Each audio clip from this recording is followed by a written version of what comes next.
जो रस बरस रयो बरसाए, सो रस तीन लोक में नाय। जो रस बरस रयो बरसाए, सो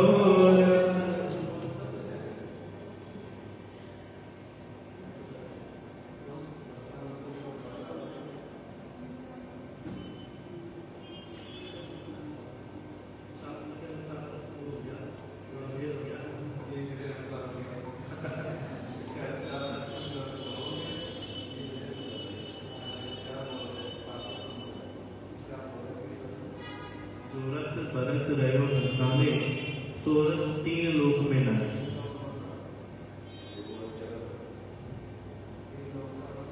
खूब वर्षा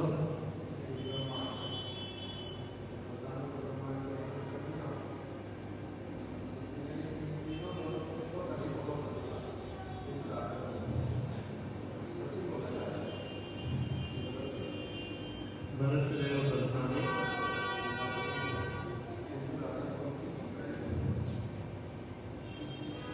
फिर गोवर्धन कराते फिर गोवर्धन कराते गोवर्धन का है ना, ये राजवास में पाओ।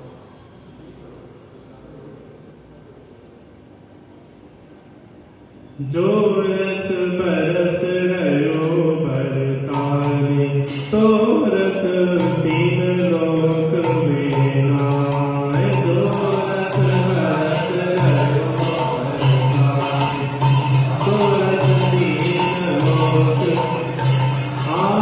जो रस बरस रयो बरसाने, तो रस तीन लोक में नाय। जो रस बरस रयो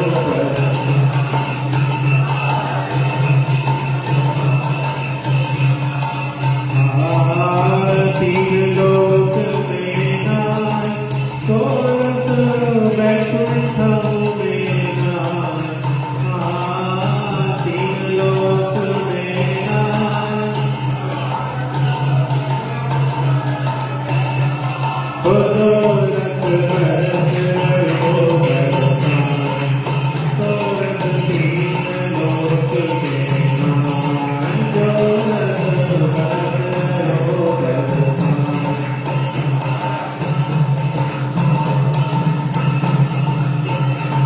ओ शांति गरी बनी पर्वत में, शांति गरी बनी शांति गरी बनी पर्वत में।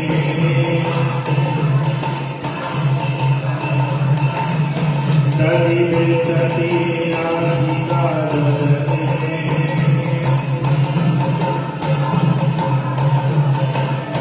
कवि बिसती राधिका दर में।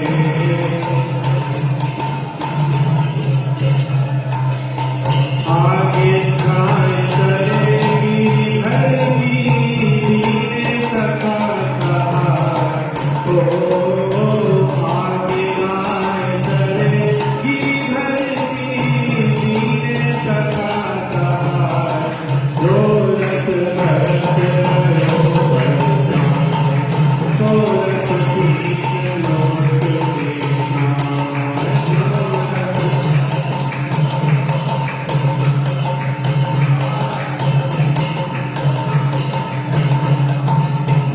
जो तेरा दान तुम्हारी मोहन को, तेरा तेरा दान तुम्हारी मोहन को।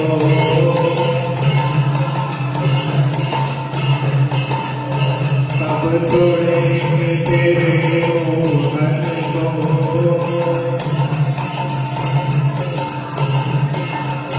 राजियां बंदी भर को लेके गान भरा। राजियां बनने की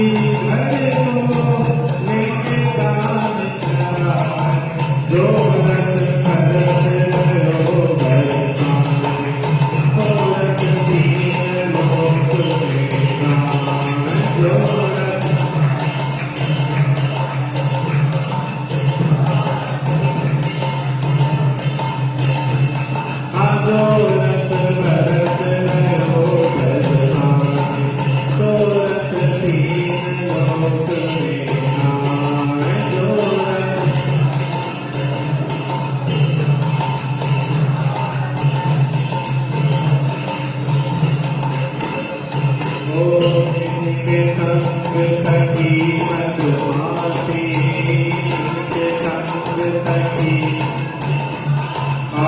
इनके संग सखी मधुमासी,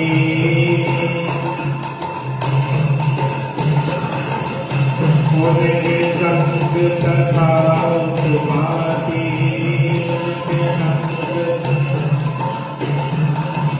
उनके संग तथा सुभासी,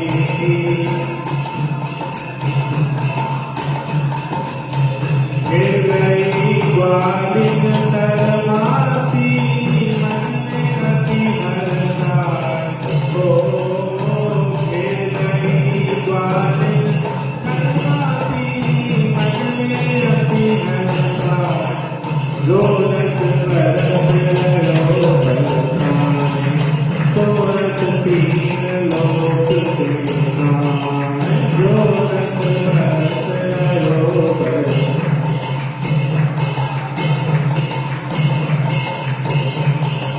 जोरत बरस रहो बरसाने, सोरठ तीन लोक सिरसाने, जोरत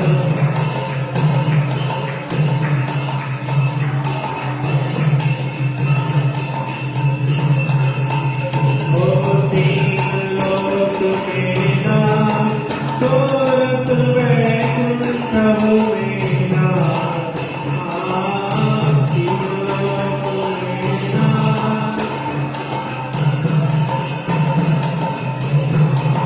जोरत बरस रहो बरसाने, सोरठ तीन लोक में नाम, जोरत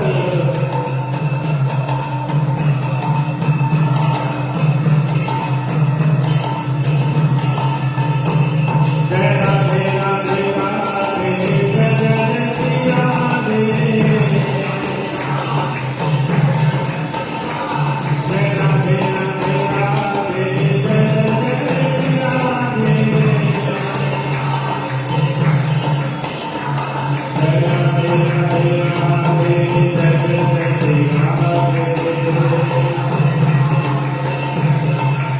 राधे राधे राधे, जय जय राधे,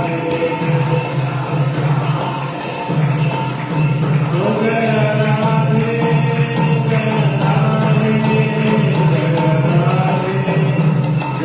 श्री राधे, जय राधे,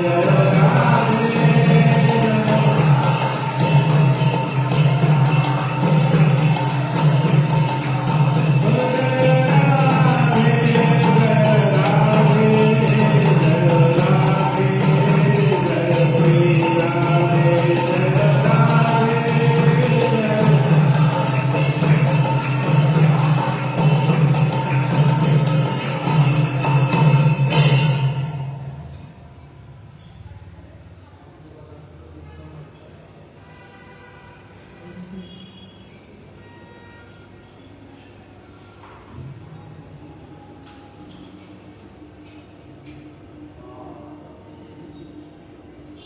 नंद भवन में उड़ रही धूल धूल मोहे,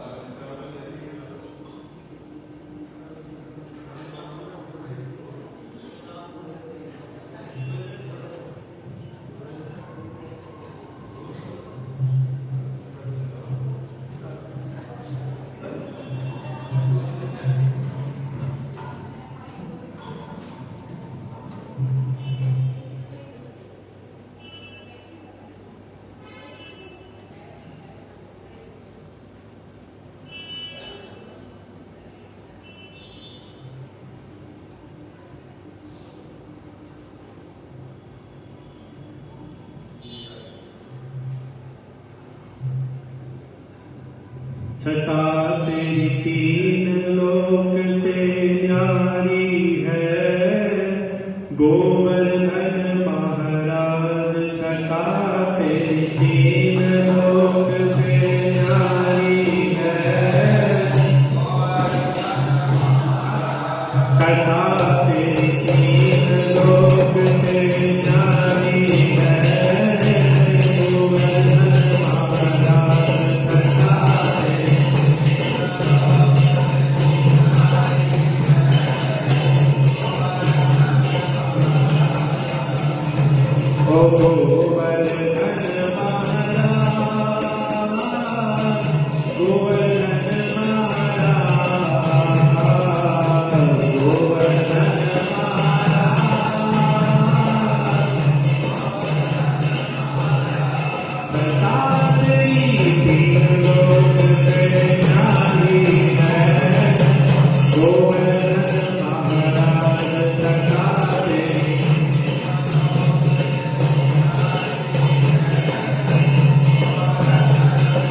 कीर्तन में है कि ब्रज की धूल जो है वो भूल नहीं है, वो राधा जी की चरण रही है। बंगला कीर्तन में उन्होंने क्या किया, वो फर्श में वो दरी बिछा रखी और मट्टी के ऊपर बाहर कच्चा आंगन है, उन्होंने दरी बिछा रखी। तो किसी ने कीर्तन शुरू करने से पहले वो दरी हटा दी और उसके ऊपर पानी डाल दिया। फिर एक जो पुजारी है वहाँ का, उसने दही लेकर आया, उसके अंदर हल्दी डाली और दही वो जैसे दही भांड छोड़ते हैं, उन्होंने वो दही गोली जैसे कर दिया। तो सब लोग उसमें ले गए कीचड़ में। पहले बादल देखा, नंद भवन में उड़ रही धूल धूल मोहे प्यारी लगे। नंद भवन में उड़ रही धूल धूल मोहे, नंद भवन में उड़ रही धूल धूल मोहे प्यारी लगे। नंद भवन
चक्षुरुन्मिलितं येन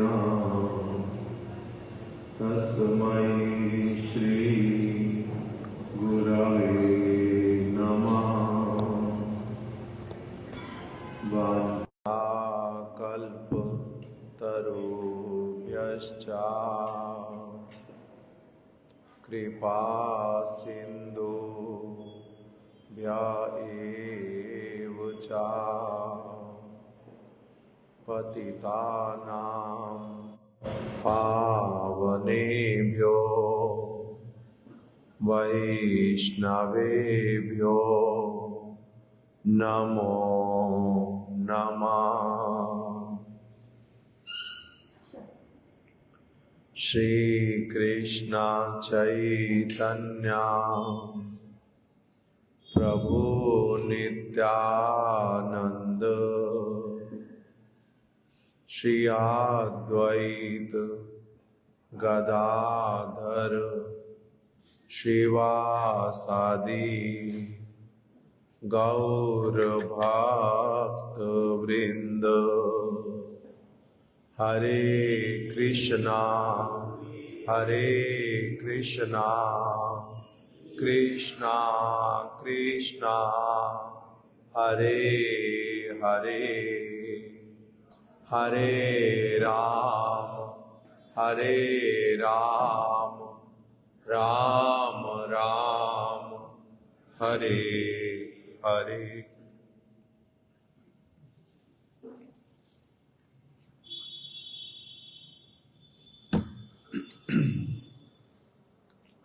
नमामीश्वरं सच्चिदानन्दरूपं लसत्कुण्डलं गोकुले भ्राजमान यशोदाभियो लुका लाब्धवमानं परमृष्टमात्या ततो धृत्या गोप्या रुदन्तमुहुर्नेत्रां युग्मं मृजान्ताम् कराम्भोजयुग्मेना सातङ्कनेत्रां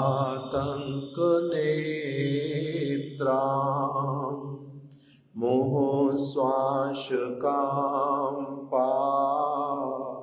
त्रिरेखाङ्ककण्ठा स्थिताग्रैवदामो दरं भक्तिवाता इति दृक्स्वालीलाभिर् आनन्दकुण्डे स्वाघोषनिमज्जन्ता आख्यापयन्ता तदीयेषितागेषु भक्तैर्जितात्वा पुनः प्रेमतस्त्वां शतावृत्तिवन्दे। हम लोगों ने श्री दामोदर अष्टकम को श्रवण करते हुए हम लोग पहुँचे कि किस प्रकार से माता यशोदा ने श्री कृष्ण को अभी बांध दिया है और वो कक्ष के भीतर में चली गई हैं, भवन में उन्होंने प्रवेश कर लिया है। और इधर श्री कृष्ण जो हैं उनके निकट में बहुत सारे बालक हैं, गोप बालक, और उनके साथ में खेल रहे हैं।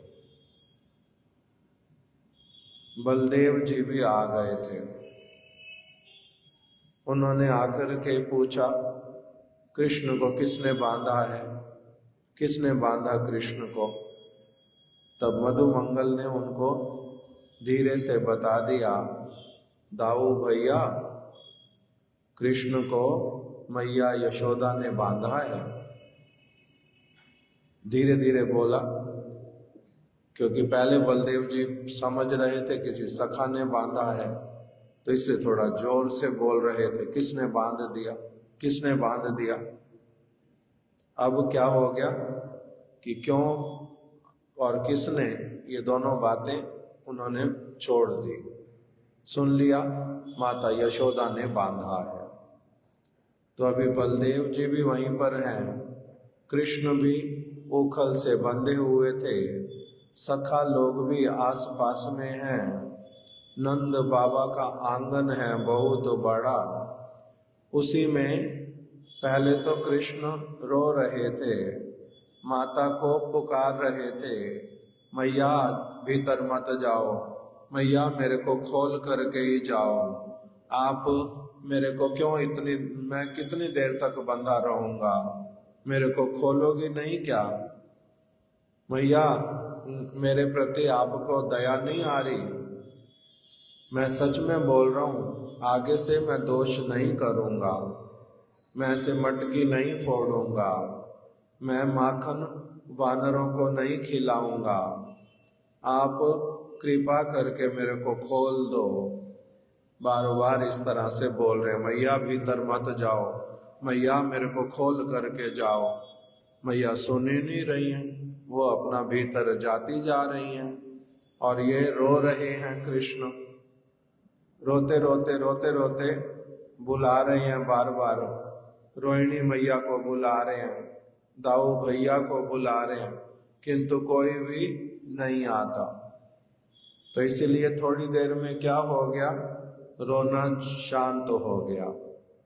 अभी सखाओं के साथ में बातचीत करने लगे।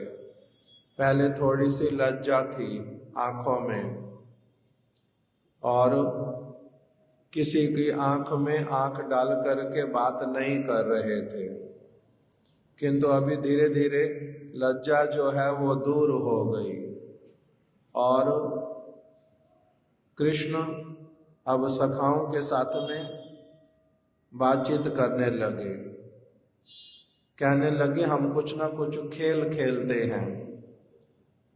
खोल तो कोई नहीं सका उनको, अपनी आप से प्रयास किया, कृष्ण ने नहीं खोल पाए, सखाओं ने प्रयास थोड़ा थोड़ा किया, किंतु नहीं खोल पाए। अब फिर उसी बंधी हुई अवस्था में ही कृष्ण ने क्या किया, खेल खेल में आंगन में एक और लगे हुए दो अर्जुन के वृक्ष जो जुड़वा थे, यमल अर्जुन, उस वृक्ष के भीतर में दो वृक्ष एक साथ में खड़े हुए हैं, बीच में थोड़ा सा स्थान था, उसी में कृष्ण जो है वो एक और चले गए, और उखल जो है वो दूसरी तरफ रह गई। अभी ये वाली कथा हम लोगों ने उस दिन सुनी थी कि कैसे कृष्ण बंधे हुए हैं रस्सी से, रस्सी बंधी हुई है उखल से, उखल का स्पर्श हो गया वो दोनों वृक्षों से, दोनों वृक्ष एकदम से जड़ के साथ में उखड़ गए। थोड़ा सा जोर कृष्ण का दिखाई दिया, उन्होंने लगाया, दोनों वृक्ष उखड़ करके गिर गए। बहुत बड़े बड़े वृक्ष थे, इसीलिए शब्द भी बहुत बड़ा बड़ा हुआ, इसलिए शब्द भी जो है वो बहुत तेज हुआ। अभी उसमें से दो देवता प्रकटित हुए, नलकुबर और मणिग्रीव। ये दोनों कुबेर के पुत्र थे, दोनों को अहंकार था बहुत अधिक धन का, हम कुबेर के पुत्र हैं। दूसरा अहंकार था हम बहुत युवा हैं। तीसरा अहंकार था हमारे में बहुत अधिक बल है। चौथा अहंकार था, हम अत्यधिक रूपवान हैं। तो इसलिए ये अहंकार होने के कारण उन्होंने क्या किया था, नारद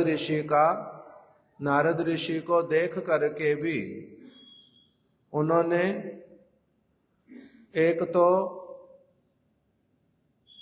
नारद ऋषि को देख करके उन्होंने क्या बोल दिया कि ये इस स्थान पर मंदाकिनी नदी, इतना सुंदर पर्वत निकट में ऐसा रमणीय स्थान, इस स्थान पर ये साधु वेशधारी नारद को आने की क्या आवश्यकता पड़ी। ये स्थान तो हमारे लिए था। वो अप्सराओं के साथ में वहां पर मंदाकिनी में काम क्रीड़ा इत्यादि में रत थे, इसीलिए मदिरा भी पान की हुई थी। तो इसलिए नारद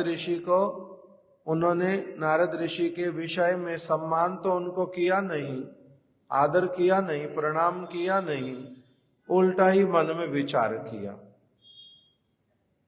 और दूसरा, उनके साथ में जो अप्सराएं थी, उन्होंने तो अपने आप को वस्त्रों से ढकना प्रारंभ किया नारद ऋषि को देख करके, किंतु ये कुबेर के जो दो पुत्र नलकूबर मणिग्रीव, इन्होंने क्या किया, इन्होंने कुछ भी वैसे वाला नहीं किया, उदंडता पूर्वक खड़े रहे नग्न अवस्था में।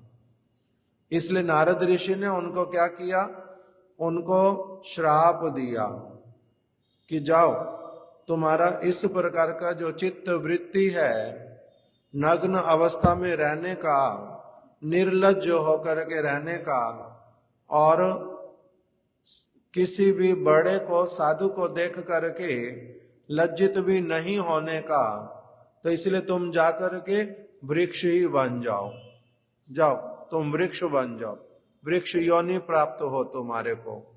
तो उनको वृक्ष योनि की प्राप्ति हुई। दुखी हुए बहुत अधिक, प्रार्थनाएं की नारद ऋषि को। तब उन्होंने कहा तुम्हारा वृक्ष के रूप में जो जन्म होगा ऐसे स्थान पर होगा जहां पर तुम्हारे को भविष्य में भगवान श्री कृष्ण जो है स्पर्श करके तुम्हारा उद्धार करेंगे। तो इसी प्रकार से हुआ। अनेक लंबे समय तक, अनेक वर्षों तक ये वृक्ष के रूप में वहां पर खड़े थे। और आज कृष्ण ने नारद जी के वचन के कारण इन्होंने कोई साधन भजन नहीं किया था।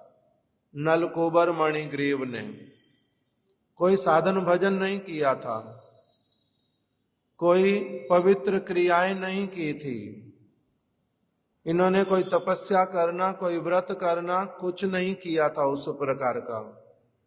किंतु नारद ऋषि ने क्योंकि बोल दिया श्री कृष्ण तुम्हारा अपने स्पर्श से उद्धार करेंगे, इसलिए भगवान ने इनका क्या कर दिया, उद्धार कर दिया।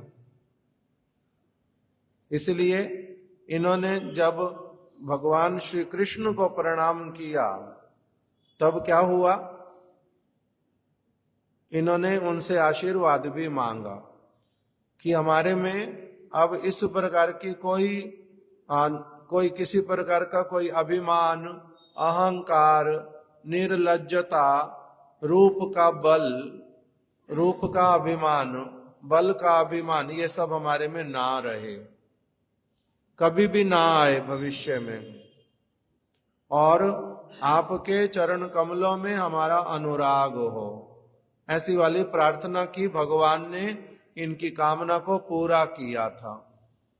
ये अब वहां से लौट गए,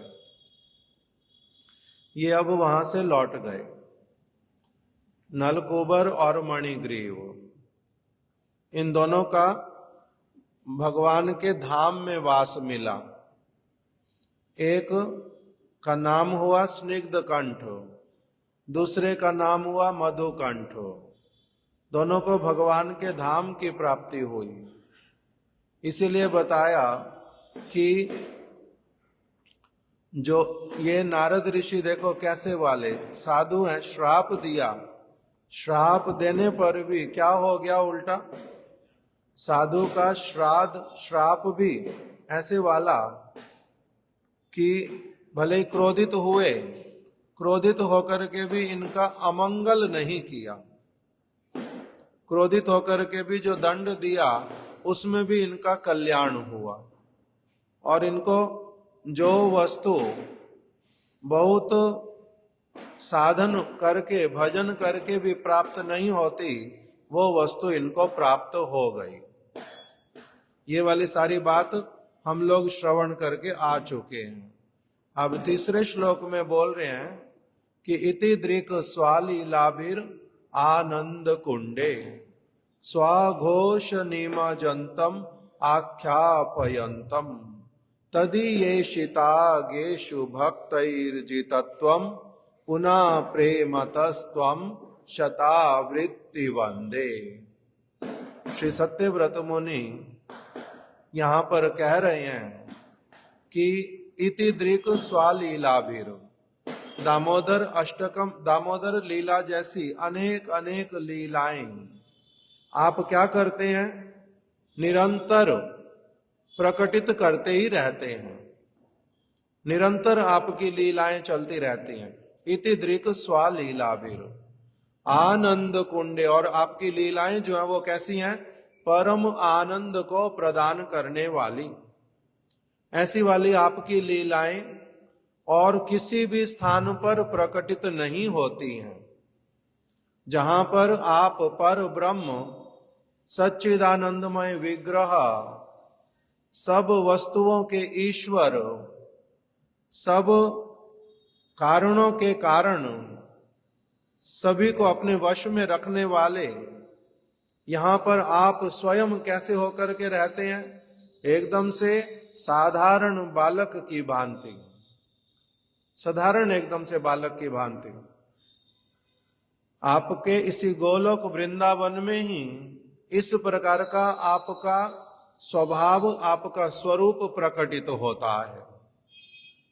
ये भगवान का जो स्वभाव, अपने भगवत्ता को भुला देना, साधारण एकदम बालक के जैसे बन करके रहना, वो उनका केवल कहां पर होता है? गोलोक वृंदावन में, और किसी भी स्थान पर नहीं होता। इसीलिए वहां पर उनके साथ में जो उनके परिकर गण, उनके जैसा सौभाग्य और किसी भी स्थान पर किसी का नहीं होता। परम सौभाग्यशाली व्यक्ति ही जो है, उनका प्रवेश कहां पर होता है? भगवान जिस स्थान को अपना निज आवास स्थान बोलते हैं, जिसको अपना घर कहते हैं, गोलोक वृंदावन, कि ये इस स्थान पर मैं कैसे रहता हूं? एकदम से अपने घर की भांति, मेरा घर है ये। और वहां पर क्या करते हैं? ये दामोदर लीला जो है, ये कैसी वाली लीला है? सबको एकदम से मुग्ध करके रख दिया, सब उसी में डूब गए। पहले माता यशोदा से प्रारंभ हुआ दामोदर लीला का। दही को वो मथने के लिए बैठी थी, वहीं से प्रारंभ हुआ। फिर कृष्ण उठ करके आ गए, स्वयं भी अब उसमें सम्मिलित हो गए। फिर थोड़ी देर में कुछ बंदर और कौवे इत्यादि उसमें सम्मिलित हुए, और थोड़ी देर के बाद में जब कृष्ण ने दौड़ लगाई, माता ने पकड़ लिया, उन्होंने रोना प्रारंभ किया, तो कुछ कुछ निकट में रहने वाली गोपियां आ गई, और एक के बाद एक बहुत सारी गोपियां ही इकट्ठी हो गई। बहुत सारे कृष्ण के आयु वाले जो बालक गोप, वो भी सारे इकट्ठे हो गए। और जब कृष्ण रो रहे हैं, उसको देख करके भी सबको क्या हो रहा है हृदय में? जब कृष्ण रो रहे हैं, तब सबको क्या हो रहा है? जे अच्छा है, आज ये पकड़ में आया, आज तो अब माता यशोदा ने इसको पकड़ा है। पहले तो हम शिकायतें करते थे, आज अच्छा हुआ जे अब अपनी आप के ऊपर जब माता यशोदा के ऊपर पड़ी है ये वाली चीज कि देखो कितना शरारती हुआ बालक, इन्होंने आज अपनी आंखों से देखा। मटकी को भी फोड़ा इसने, फिर इसने माखन की चोरी भी की, जब पकड़ने के लिए गई तब भाग भी गया।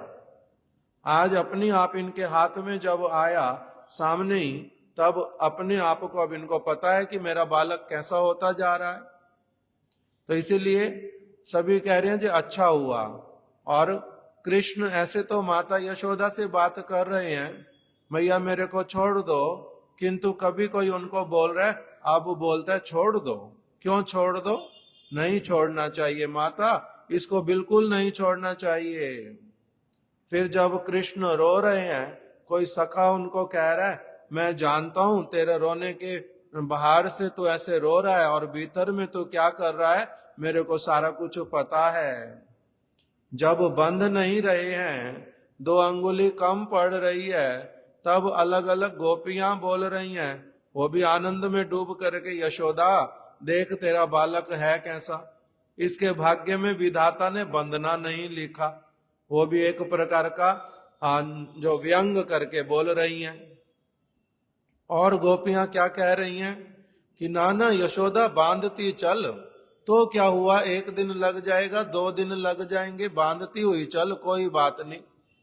वो अलग अलग बातें बोल रही हैं। तो इस प्रकार से सारे के सारे लोग जो है वहां पर किस में निमग्न हो गए, कृष्ण के। ये बंध ही नहीं रहा है, बड़ा आश्चर्य। इतनी सारी रस्सियां ले आए हैं, सबकी आंखें फटी फटी रह जाती हैं। कोई सोच रहा है कि नारायण के द्वारा ऐसा कुछ कराया जा रहा है।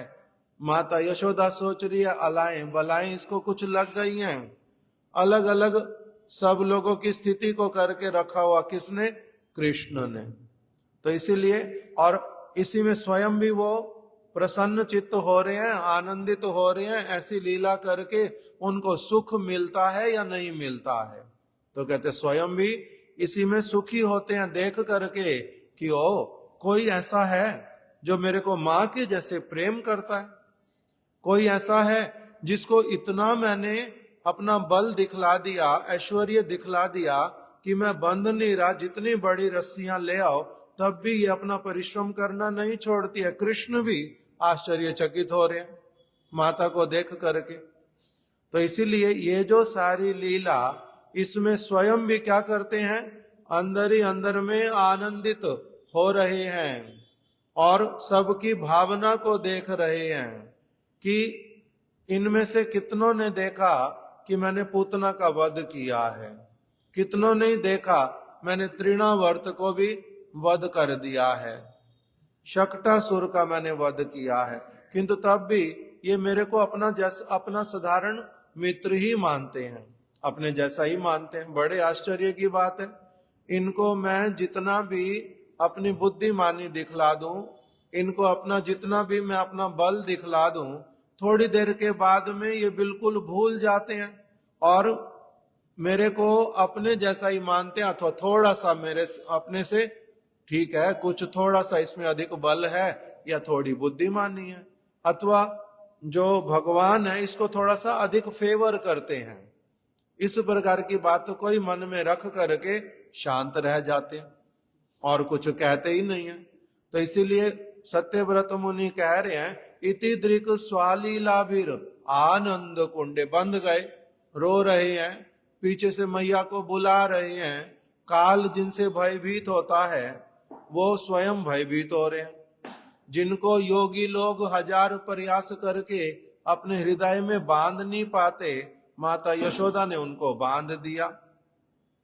जो दौड़ अगर लगाएं, उनकी गति के समान किसी की गति हो नहीं सकती। उस कृष्ण से भी अधिक दौड़ करके, तेज दौड़ करके माता ने उनको पकड़ लिया। तो कह रहे बड़े बड़े आश्चर्य वाली लीलाएं ये। इन लीलाओं के विषय में जब ब्रह्मा, शिव इत्यादि जब चिंतन करते हैं, वो भी एकदम से क्या हो जाते हैं, आश्चर्यचकित।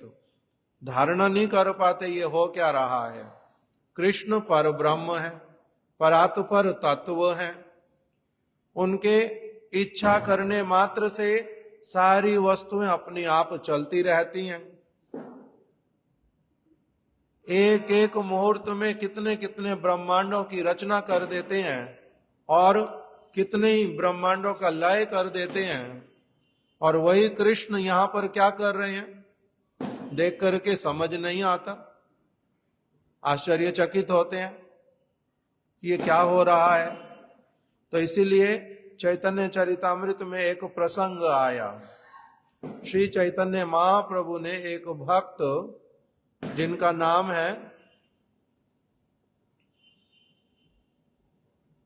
नाम अभी आ जाएगा स्मरण तो बता दूंगा, एक भक्त उनसे पूछा श्री कृष्ण ने कि भगवान का जो सबसे सुंदर स्वरूप है वो कौन से वाला है। तो उन्होंने बोला श्याम एवं रघुपति उपाध्याय।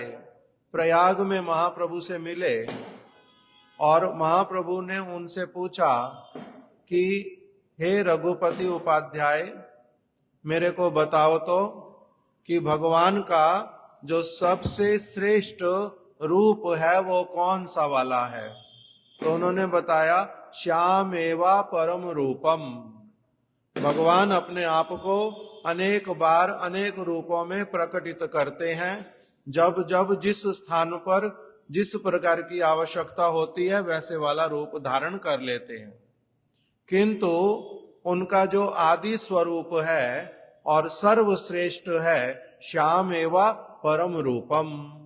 घन श्याम, श्याम सुंदर गोलोक वृंदावन में उनका जो राधा रानी के सामने में मुकुट मोर मुकुट धारण करके मुरली बजाते हुए त्रिभंग ललित खड़े हुए वैजयंती माला को धारण करके कदम्ब के वृक्ष के नीचे सखियों से परिवेष्टित उस समय जो उनकी हाव भाव, उनके हृदय की आनंद की सीमा, जिस प्रकार की उनकी आभा उनके रोम रोम से जो प्रकटित होती है, उस प्रकार का सौंदर्य और किसी स्थान पर प्रकटित नहीं होता उनका। श्याम एवा परम रूपम। फिर पूछा भगवान तो कण कण में विराजमान सभी स्थानों पर रहते हैं, सभी स्थानों पर रहने पर भी उनका सबसे प्रिय अपना जो स्थान है वो कौन से वाला है। तब उन्होंने कहा पुरी मधुपुरी वरा, जो मथुरापुरी, मथुरा मंडल, ब्रज मंडल जिसमें यमुना जी हैं, जहां गिरिराज गोवर्धन है, जहां पर राधा कुंड श्याम कुंड है, जहां कदम्ब खंडी है, जहां पर मयूर नृत्य करते हैं, जहां पर पपीहे आकर के गान गाते हैं, जहां के वन वनस्पति लता अत्यंत सुंदर, जहां पर प्रकृति अपनी चरम सीमा को प्राप्त करती है सुंदरता में, जहां वंशी जो है वो सभी प्राणियों को वशीभूत करके रखती है, वो जो कृष्ण की लीला भूमि, उससे बढ़कर के और कोई स्थान उनका प्रिय नहीं है। ये सब जब सारी बातें पूछी तब उन्होंने कहा, महाप्रभु ने पूछा हे रघुपति उपाध्याय, मेरे को एक बात बताओ, कृष्ण को सबसे अधिक आनंद प्रदान करने वाली कौन सी लीला होती है, कौन सी ऐसी लीला है, कृष्ण क्या करते हैं सब समय जिसको करने के लिए ललायित रहते हैं। तब उस समय रघुपति उपाध्याय ने उत्तर दिया कि सच बताऊं? हाँ सच बताओ। सच सच बताऊं?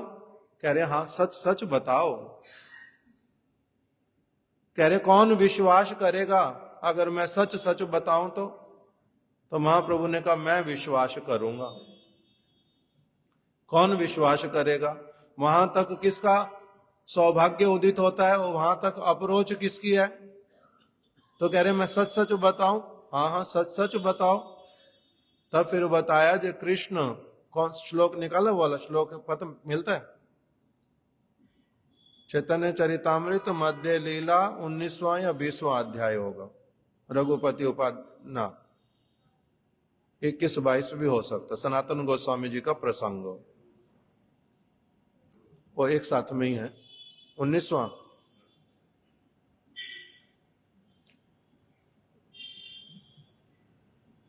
ना, ये वाला नहीं, उसके बाद वाला, उसमें पूरा बताएंगे कि क्या किसको बताऊं। ना ना, आप तो पीछे जा रहे हो, आगे जाना चाहिए। छोड़ो,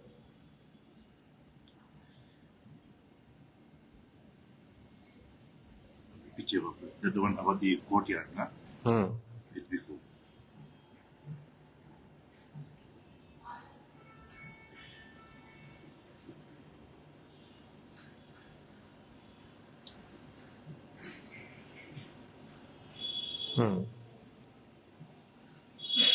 आगे कहो प्रभु वाक्य उपाध्याय कहिला, रघुपति उपाध्याय नमस्कार कैला। महाप्रभु ने उनसे कहा, मैं आगे एक बात पूछ रहा हूं, उसका उत्तर प्रदान करो। रघुपति उपाध्याय ने चैतन्य महाप्रभु को प्रणाम किया और क्या कहा? कम प्रति कथितुम ईशे संप्रति को वा प्रतीतिम आयातो गोपति तन्या कुंजे गोपवधुटी विटम ब्रह्म। कह रहे हैं, to whom can I speak?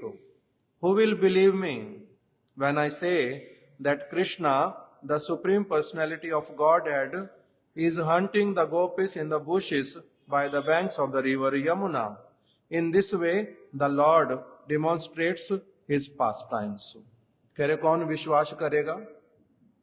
मैं अगर बताऊं भी तो कौन इस वस्तु को अच्छी तरह से समझ पाएगा, धारण कर पाएगा?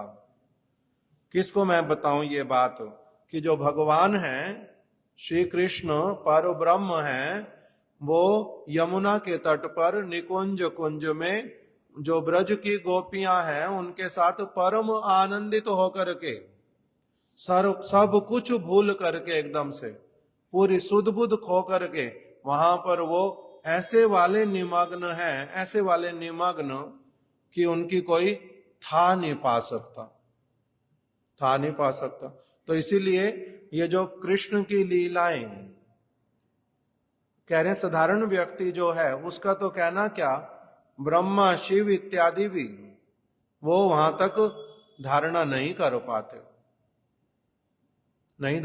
पाते। इसलिए सत्यव्रत मुनि कह रहे हैं कि ये छोटे बालक की लीला आपकी, इस प्रकार से बंधने की लीला, इस प्रकार से खेलने की लीला, इस प्रकार से यमल अर्जुन का उद्धार करने की लीला। अब यमल अर्जुन का उद्धार हुआ, छोटे छोटे बालकों ने, सबने देखा, नलकुबर मणिग्रीव प्रकटित हुए, उन्होंने कृष्ण की वंदना की, प्रणाम किया, सखाओं को प्रणाम कराया। वो नंद बाबा जब पूछ रहे हैं कि ये वृक्ष गिरे कैसे, तो छोटे बालक सत्य बता रहे हैं कि बाबा कृष्ण ने क्या किया, थोड़ा सा जोर लगाया था और वृक्ष गिर गए। तो बाबा कह रहे हैं ऐसा भी होता है क्या? कृष्ण मेरा छोटा सा बालक, इसमें इतना जो शक्ति है वो कहां से आई जो ये वृक्षों को गिरा देगा खींच करके? आंधी आई नहीं, तूफान आया नहीं, कुछ नहीं हुआ, ये कैसे गिरा देगा? नहीं बाबा, इन्होंने ही गिराया। इसमें से 2 देवता भी प्रकटित हुए थे वृक्षों में से, उन्होंने इस कन्हैया को प्रणाम किया, इनकी स्तुतियां की, इनकी परिक्रमा की, इनके चरणों में अपने मस्तक को लगाया। और इन्होंने क्या कहा उनको, ये मेरे जो सखा लोग हैं इनके चरणों में भी प्रणाम करो, हमारे चरणों में भी प्रणाम कराया। उसके बाद वो चले गए यहां से, इन्होंने कहा आप जाओ, तो वो चले गए। बाबा ने सबकी बात सुन ली, किंतु बालकों की बात सुनने में मधुर, किंतु इनके ऊपर विश्वास नहीं किया जा सकता, इसलिए बाबा ने उनकी बात पे विश्वास किया ही नहीं। इसी को ही बोल रहे हैं, इति दृक स्वाली लाभिर आनंद कुंडे। उनका अपना घोष, घोष का मतलब क्या होता है? स्वाघोष नीमा जंतम, अपना घोष। घोष मतलब घोष पल्ली।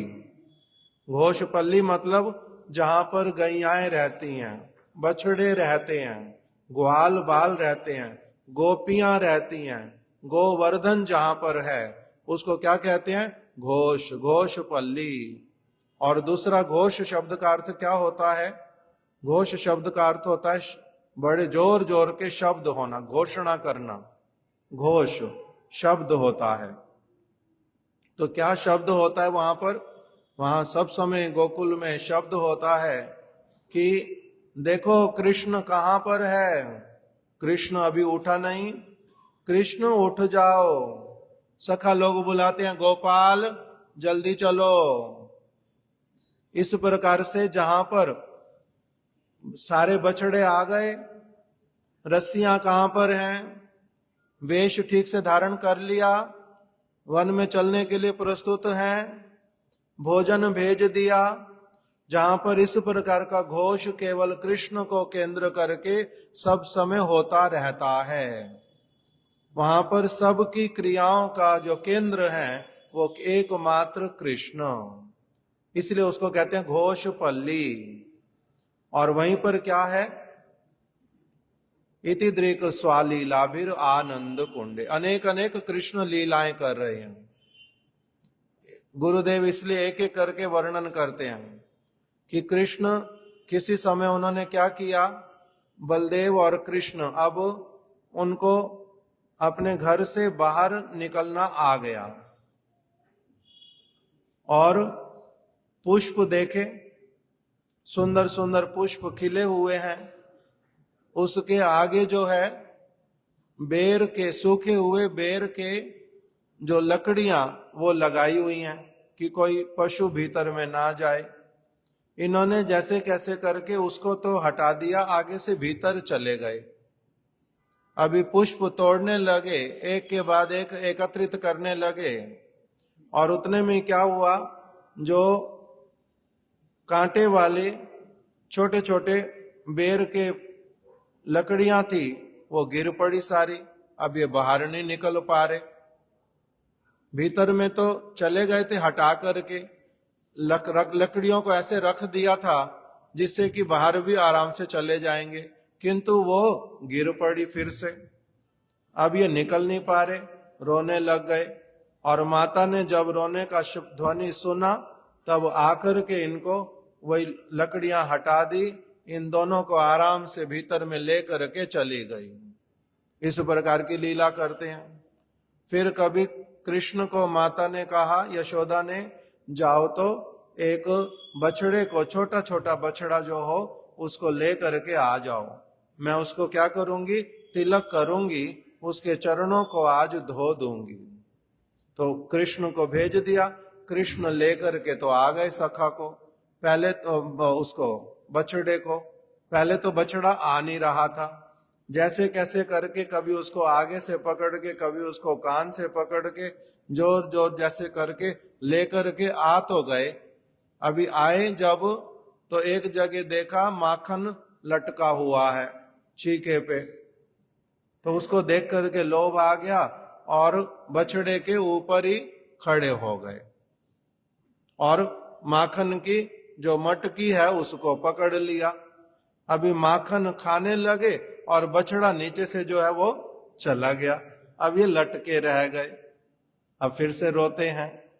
तो माता यशोदा ने आकर के उतार तो दिया और क्या किया, एक तो बछड़े को भगा दिया। तो इतना लोभी माखन का, थोड़ी देर के बाद में माखन नहीं खा सकता था, इतना लोभी एकदम से माखन के पीछे। ये भूल गया, मेरे को पहले बछड़े को मेरे पास लाना चाहिए था, ये भूल गया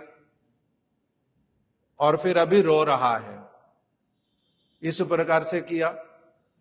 किसी एक समय, अब कृष्ण ऐसे कौन है, पर ब्रह्म, सबके पालन करने वाले, और उसी ब्रज में वो क्या कर रहे हैं, कभी कभी कोई गोपी बलदेव और कृष्ण को देख करके कहती हैं, देखो ये हमने माखन रख दिया, अभी अभी निकाला, इतना अच्छा पद्मा गाय के दूध का बना हुआ माखन हमने रख दिया, अभी तुम दोनों क्या करो, दोनों कुश्ती करके दिखलाओ, जो तुम्हारे में से जीत जाएगा उसको पूरा माखन मिलेगा। तो अभी दोनों बलदेव जी और कृष्ण क्या करने लग पड़ते हैं, वो कुश्ती खेलने लग पड़ते हैं। और दो आधी गोपियां बलदेव जी की तरफ हो जाती हैं, आधी गोपियां कृष्ण की तरफ हो जाती हैं। अगर कृष्ण थोड़ा सा भी जीतने लगते हैं तो जो वो वाली गोपियां हैं वो तालियां बजाती हैं बड़ी जोर जोर से, और कुछ ना कुछ बोलती रहती हैं जोर जोर से। इस प्रकार से कह रहे हैं, जो ऐसे वाले कृष्ण इसलिए कीर्तन में एक गा देते हैं कि थोड़े से माखन के ऊपर उनको लोभित होते हुए देखा।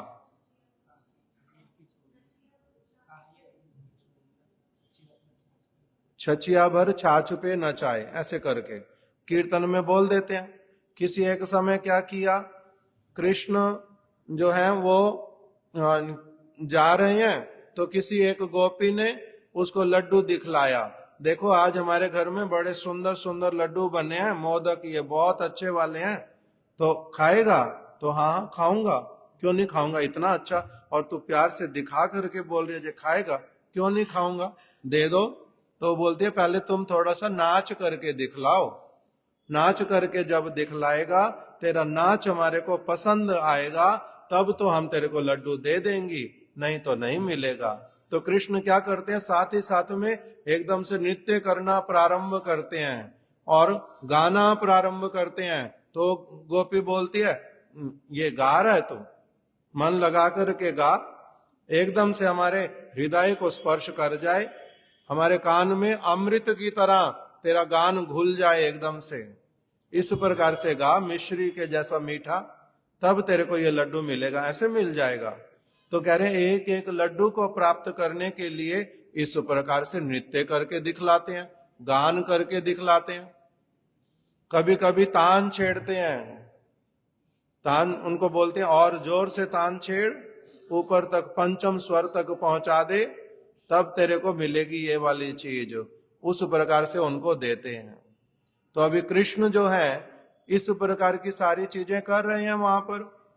कभी कभी क्या बोलती हैं, कोई गोपी बोलती है जे जा देखूं तो ये बाट उठा करके ला, तोलने के लिए जो बाट होता है इस बाट को उठा करके ला। तो कभी कहती हैं देख हमने क्या करना, गेहूं को माप करके रखना है, वो माप करने वाला जो पात्र है इसको उठा करके ले आ, तो वो उठा करके लेने जाते हैं।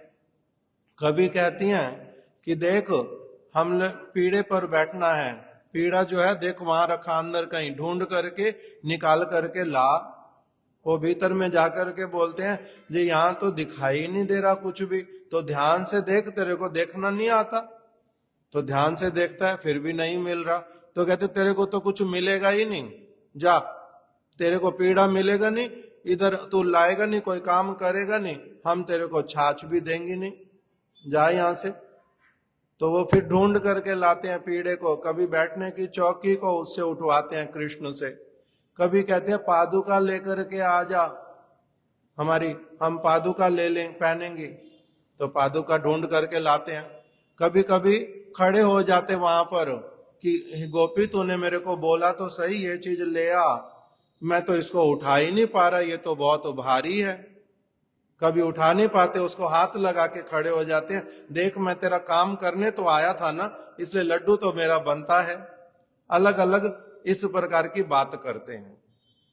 तो इस प्रकार से कह रहे हैं जे इति दृक स्वालीलाभिर आनंद कुंडे, भगवान होकर के पर ब्रह्म होकर के ऐसी वाली लीलाएं प्रकटित करते हैं जहां पर क्या दिखलाई देता है, साधारण बालक है। दूसरा दिखलाई देता है इनको भूख लगती है। तीसरा क्या दिखलाई देता है, इनमें बल का अभाव है, बहुत सारी चीजें कर नहीं पाते। तो इस प्रकार के जो स्थान, इस प्रकार का जो स्थान, उसका नाम क्या है, माधुर्यमय धाम। जहां पर भगवान इस प्रकार की मधुर अति मधुर लीलाएं करते हैं, स्वयं परम आनंदित होते हैं और वहां पर अपने सारे परिकरों को भी आनंद में डुबो करके रखते हैं। इति दृक् स्वालीलाभिर आनंद कुंडे स्वाघोष निमज्जनतम आख्यापयंतम। इसके द्वारा आप घोषणा क्या करते हैं? इसके द्वारा भगवान स्वयं ऐसी सारी चीजें करके घोषणा करते हैं कि देखो भाई, मैं इस प्रकार से प्रेम के द्वारा वशीभूत होता हूं। मेरे से ऐसा अगर कोई संबंध बनाना चाहे, मैं उनके साथ उनको अपने घर के भीतर में प्रवेश करवाता हूं। मैं इस प्रकार के गुण वाला हूं।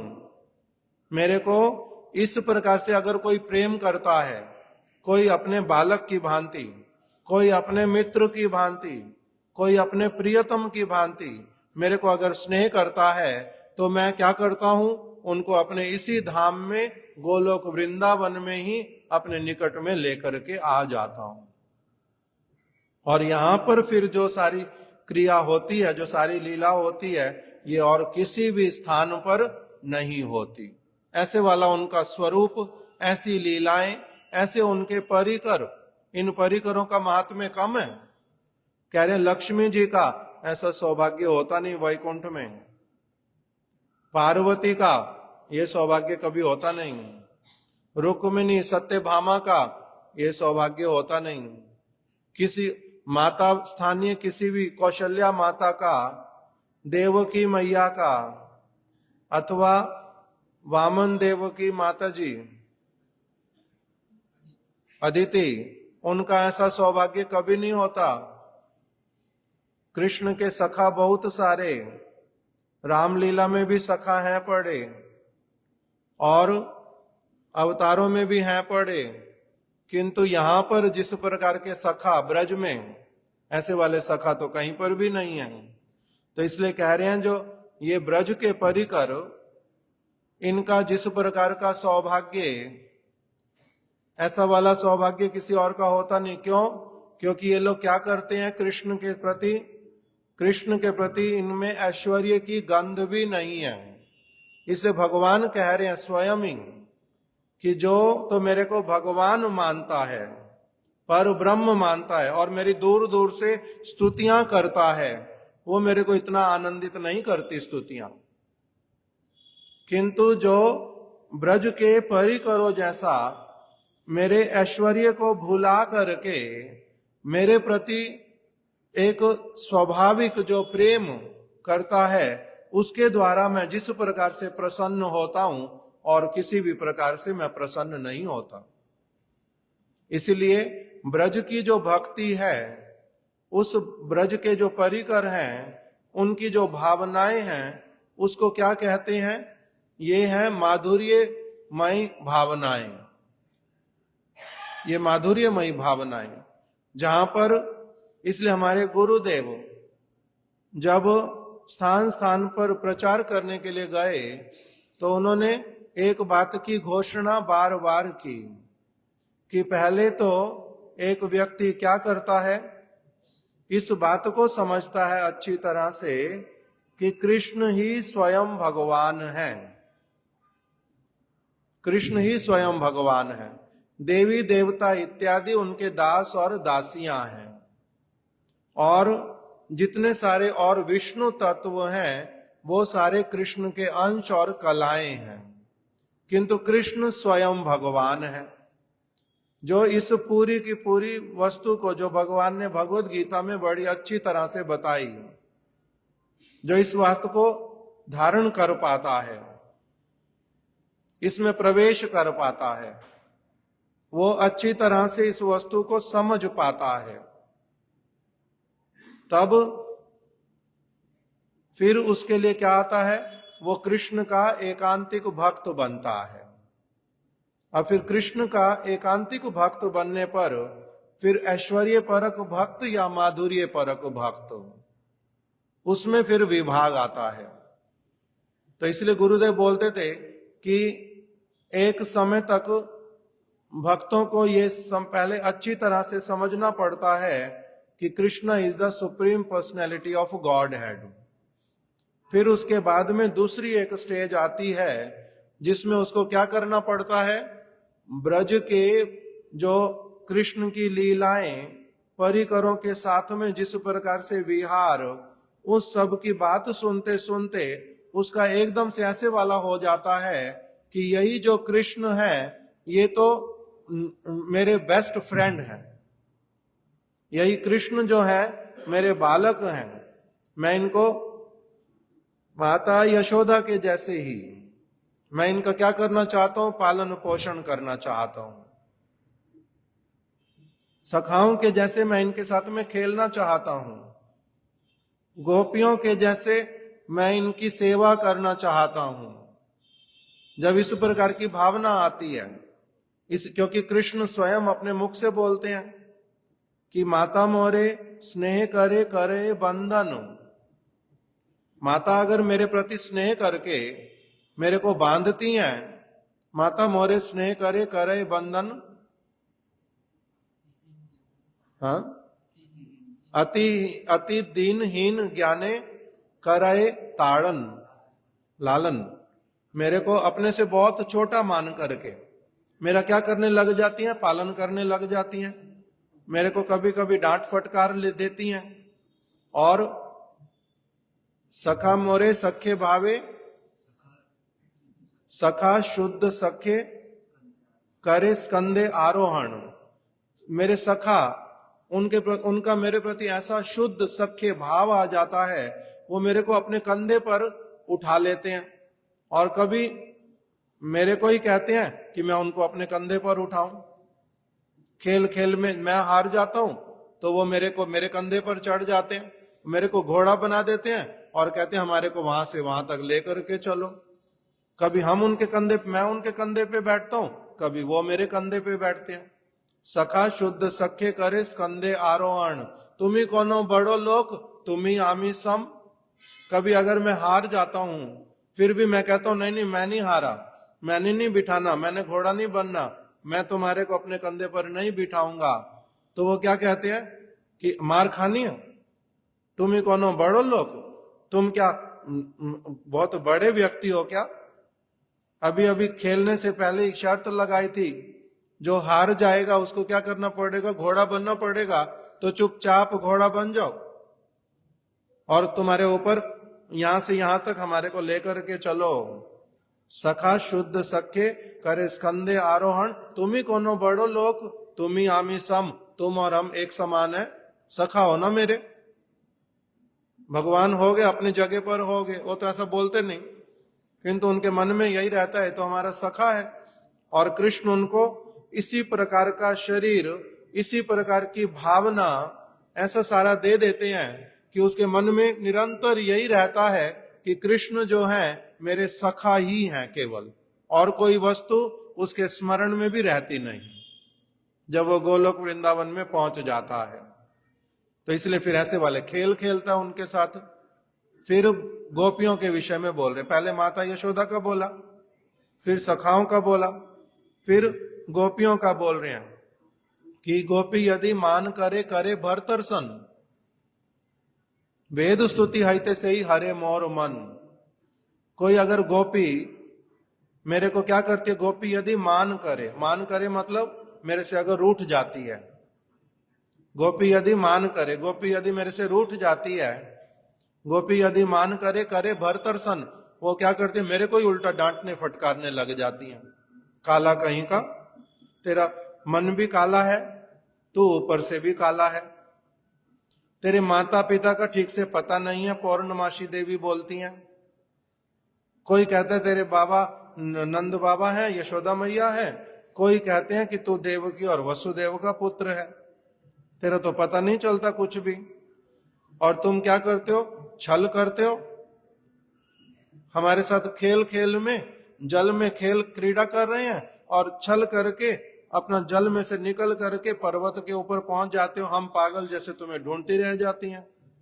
गोपी यदि मान करे करे भरतरसन, कभी कभी क्या कह देती हैं, अपनी दासियों को राधा रानी लगा देती कुंज पे, खड़ी हो जाओ कुंज के द्वार के ऊपर, और ये काला अगर भीतर आना चाहे खबरदार उसको किसी तरह से भीतर में आने देना नहीं। उसको भीतर में नहीं आने देना। अगर हमारे चरण में गिर जाए फिर क्या करें? चरण में अगर गिरेगा ठोकर मार देना एकदम से, जो खबरदार आगे आना नहीं। अगर स्तुति करेगा, हाथ जोड़ लेगा, रोने लगेगा, प्रार्थना करने लगेगा, तब क्या करेंगे? अपने कान बंद कर लेना, उसको भीतर में बिल्कुल भी आने नहीं देना, बिल्कुल नहीं आने देना भीतर में। तो आने नहीं देती तो कृष्ण क्या करते हैं? फिर छल करके मलिहारिन का वेश धर्यो, चूड़ी बेचने वाली स्त्री का वेश बना लेते हैं और आवाज लगाते हैं, चूड़ी ले लो, चूड़ी ले लो, चूड़ी ले लो, चूड़ी ले लो, चूड़ी लाल वाली लाया हूं, हरी वाली लाया हूं, बहुत अच्छी अच्छी चूड़ी लाया हूं, चूड़ी ले लो, चूड़ी ले लो। तब फिर राधा रानी सुनती हैं शब्द को और ललिता सखी को कहती है, ये बड़ी मधुर ध्वनि आ रही है, ये चूड़ी बेचने वाला कोई आया है, आई है, उसको अंदर लेकर के आओ तो चूड़ी ले लूंगी। अभी वेश बदल करके कृष्ण क्या करते हैं? कुंज के भीतर में प्रवेश करते हैं। फिर चूड़ी कौन सी पहनाऊं? लाल रंग की पहनाऊं? नहीं नहीं, चूड़ी लाल नहीं पहनो, चूड़ी हरी नहीं पहनो, मोए श्याम रंग है भाइयों। तुम श्याम रंग की चूड़ियां निकालो, अगर तुम्हारे पास हैं तो उनसे श्याम रंग की चूड़ियां निकलवाती हैं। इस तरह से कृष्ण भीतर में आते हैं। कभी क्या करती हैं? कृष्ण को कुछ भी कह सकती हैं, इसलिए उनके लिए कह रही हैं कि कृष्ण कह रहे हैं, गोपी यदि मान करे करे भरतर्षण। गोपियां यदि मान करके मेरी भरतर्षणा भी करती हैं, वेद स्तुति हईते से ही हरे मोर मन। वेद की स्तुतियां करने वाले लोग कितनी कितनी वेदों की ऋचाओं को पढ़ते रहते बुलाते रहते मेरे को, उसमें पढ़ पढ़ करके मेरा ध्यान लगाते हैं, आंख बंद कर लेते हैं, सब तरफ से अपने आप को अलग कर लेते हैं और मेरे को पुकारते रहते हैं। मैं तब भी उनके प्रति इतना प्रसन्न नहीं होता, उनकी बातें मेरे को आकर्षित नहीं करती। किंतु ये गोपियां मेरे को काला कहती हैं, कपटी कहती हैं, धूर्त कहती हैं, इनकी बातें मेरे को क्या करती हैं? एकदम से मेरे को बड़ी आनंद प्रदान करने वाली होती हैं। क्यों? क्योंकि ये प्रेम के साथ में करती हैं जो कुछ भी करती हैं। तो इसलिए गोपी यदि मान करे करे भरतर्षण, वेद स्तुति आईते से ही हरे मोर मन। वो कहती हैं कि जाओ हमारे लिए पुष्प चयन करके ले आओ, तो पुष्प चयन करके ले आते हैं। लाओ अलता लेकर के आओ, कृष्ण अलता ले आते पर्वतों से, ला करके गैरिक धातु में लाते हैं, उसको घिसते हैं, बहुत सुगंधित अलता बना देते हैं चंदन के साथ मिला करके। और राधा रानी क्या करती हैं? अपने चरण को आगे कर देते हैं, जे लगाओ मेरे चरण में अलता लगा दो, चरण में अलता लगाते हैं। उसमें फिर अपनी आप से नाम लिखते हैं, राधा। राधा रानी के चरण में ही अपना नाम, राधा रानी का नाम लिखते हैं राधा, और उस चरण को लेकर के फिर अपने मस्तक पर लगाते हैं और उनके मस्तक पर लिख जाता है राधा। इस प्रकार से लीलाएं करते हैं। तो कह रहे हैं जो, इसलिए रघुपति उपाध्याय ने बोल दिया कि किसको बताऊं, कौन विश्वास करेगा कि परात्पर तत्व पर ब्रह्म समस्त देवताओं के भी आराध्य, अवतारों के भी मूल अवतारी श्री कृष्ण, वो स्वयं ब्रज में इस प्रकार की क्रियाओं में रत हैं। तो कह रहे हैं हाँ, इसी प्रकार की क्रियाओं में रत हैं।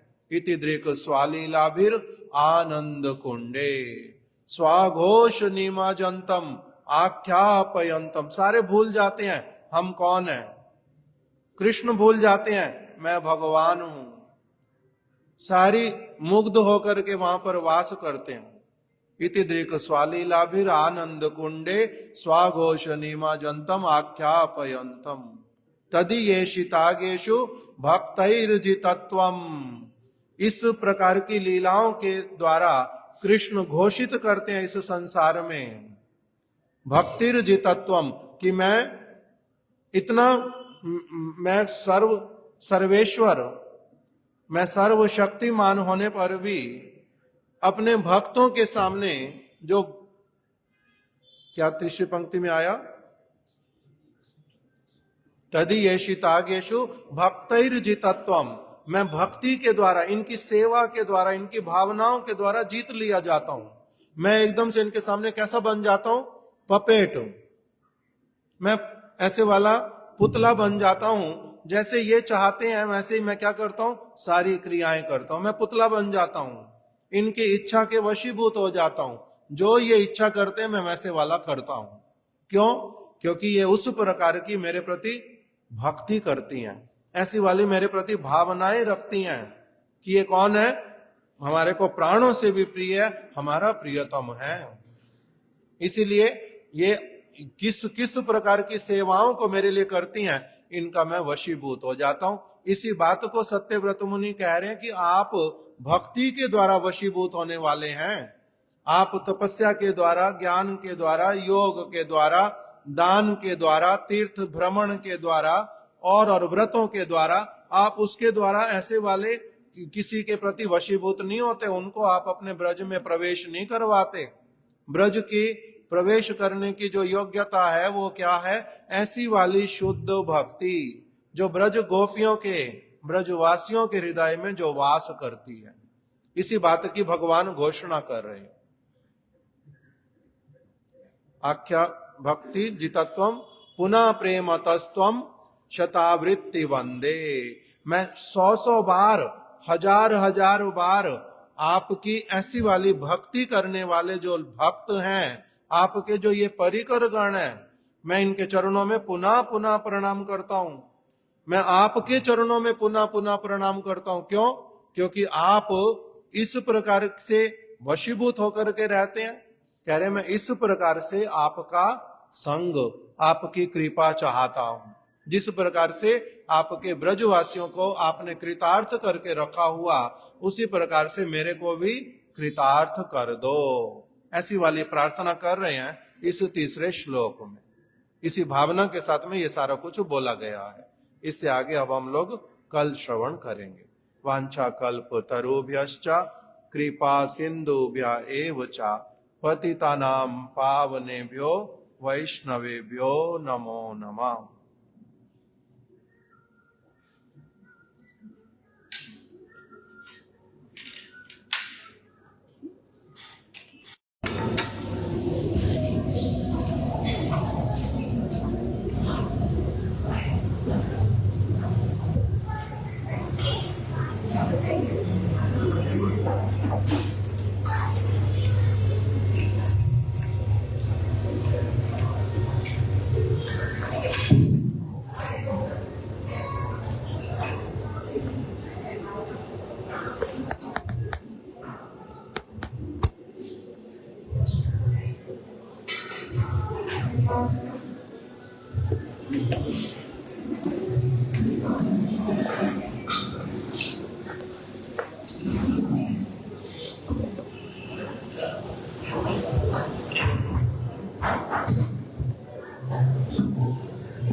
सच्चिदानंद रूप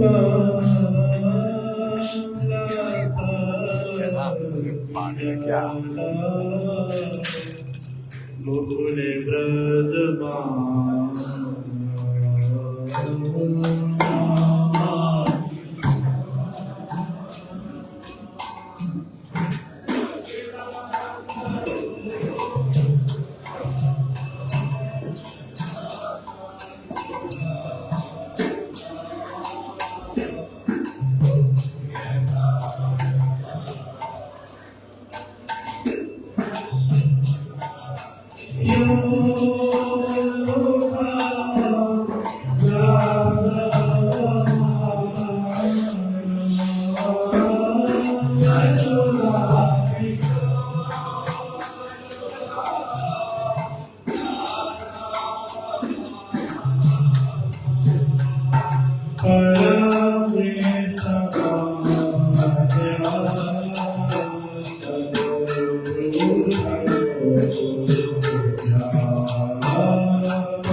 Oh